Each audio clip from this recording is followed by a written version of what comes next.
being left behind.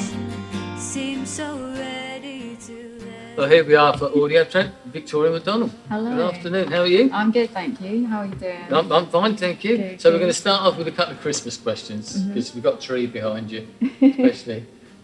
So what is the best Christmas song ever? Oh, Santa Baby. Come on, the Kylie Minogue version. Yeah, I must admit I don't know that song. Santa Baby, slip a sable under the tree. That one? No, No. still not ringing any jingle bells, Oh I'm my afraid. god. Is that a new one or is it an old Oh, one? it's kind of a bit of an old one. Okay. But, I mean, turn on the radio this year, you'll hear it every 5 minutes. I think the age difference is showing up. So, mince pies or pigs in blankets? Or neither. Neither? Yeah, I'm not a big fan. Okay, that's fair. So what would you go for in that sort of sphere then? If I Favourite have Christmas to. goodie? Or, you know, I love a good tree chocolate. Yeah?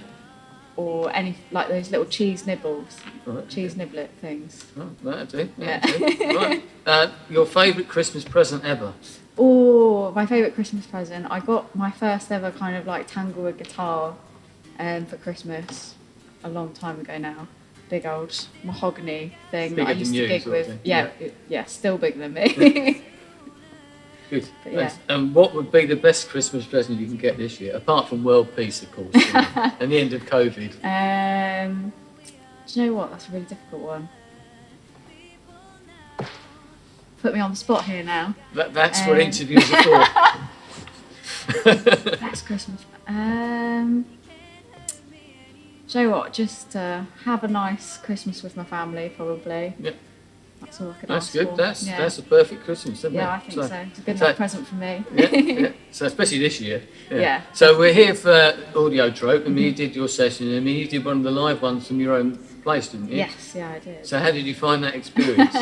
It was fun. My living room was real messy for a little while, filled with cables and guitars everywhere. But yeah, it was a lot of fun trying to kind of figure out what I was going to do, and the lighting. We don't have curtains in my living room, so we really had to play with that and making sure our living room light worked. Oh, right, but the lighting. Yeah. The lighting tech was around. Yeah. So what was it? How was it to actually play a gig? You know? Do you know what? It was so much fun because we haven't really played for a long time. Like I think the last gig we played was on the pier in summer, and then before that was in March. So yeah, it's been a real weird year, and I think just to do anything from my living room was pretty nice. Play some songs. Yeah. And put it out online really for a bunch of people to see, which is very. So how was the experience of doing a live show but without an audience? Do you know what? It Singing was to a quite camera. nice. Yeah, it was quite nice, but I mean, I can't tell any of my funny, not funny jokes to my audience that never laughs. So, you know, it was different, but it was nice. You know, just no pressure, kind of get it done, record it song by song live, and. Good. Yeah. And you'd be pleased with looking back at yourself, standing and recording? Yeah. You know? Yeah, definitely. I mean, it's anything at this point. It's nice to play and to do and to put it out there. It's great opportunity. So you got something out of it, which is the main thing. Yeah. That's what it's all about. So one thing we were talking off camera before was the novelty. You did 3/4 of an hour, all of your own material. Yeah. Most of which I'd not heard before. I haven't seen these many times around the pubs, etc., in Hastings. So do you find that a frustration, having to play cover versions in pubs when you probably love to play your own songs? You know.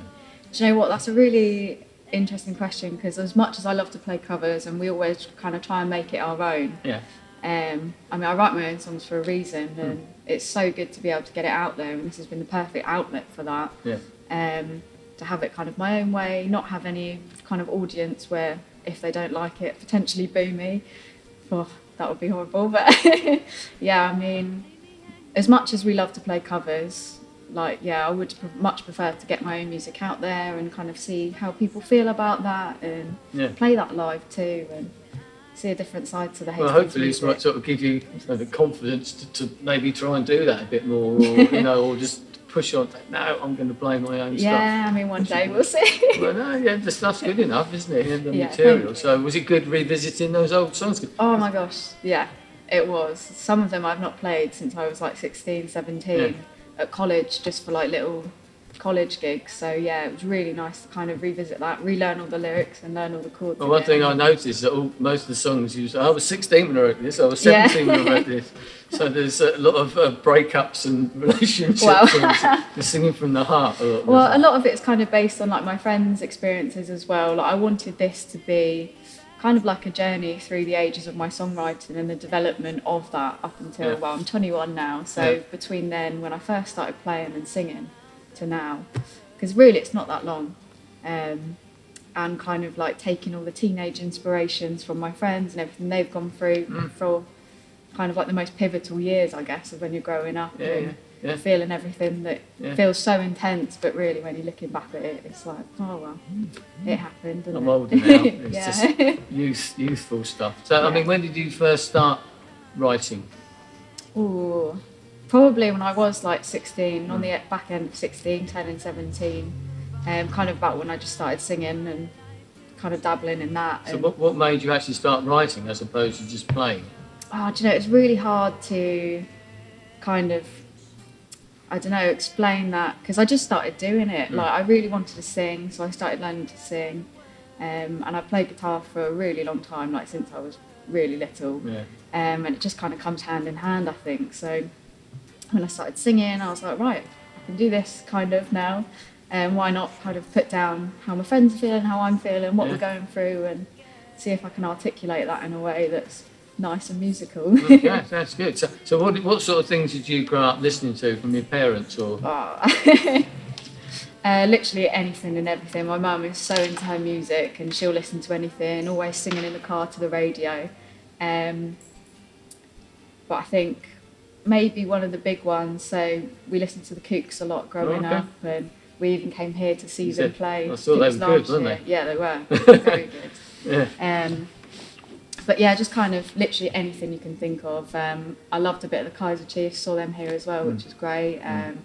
Not gonna lie, I loved Eminem growing up. Nice, good lyricist, you know. Definitely, very imagery inducing. So recording wise, because you've only released, as far as I'm aware, one single, Identity, which was a while ago now, wasn't it? It was 2 years ago. So you've got, you might have plans to record and release some more? Yeah, hopefully. Putting you on the spot here.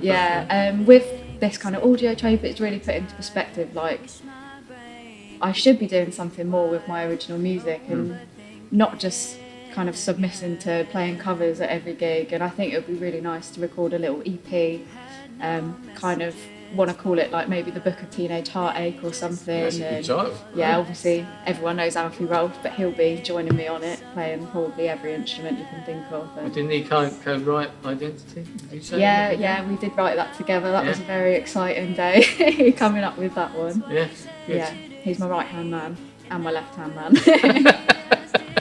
Well, that's good. So 2021 then, we'll put you on the spot. Hopefully it'll be the year when a new EP will come out. Hopefully, we'll aim for it. Yeah, mark some, my words. some gigs out there as well, playing that. And yeah. Would you put a little band together for that? Probably, yeah. I mean, I absolutely adore the band I play with, and obviously it interchanges quite a lot with Victoria McDonnell and my many friends that I do have. But obviously Alfie's always with me, and Albie's such a great drummer. Yeah, he's got a few people I want to work with in the lineup, so we'll see. Great. So we'll put you on the spot. This time next year, we want another EP. So, all right, I'll do that for you. Victoria McDonnell, thank you very much. Thank you very much for having me. Thank you. I've had no messages for a while. You tell me it's your lifestyle. I think there's someone else. I don't know how I can compete with someone twice as good as me, and I will see it as defeat. I wish that you wanted me, and I'm falling at your feet. I just want you.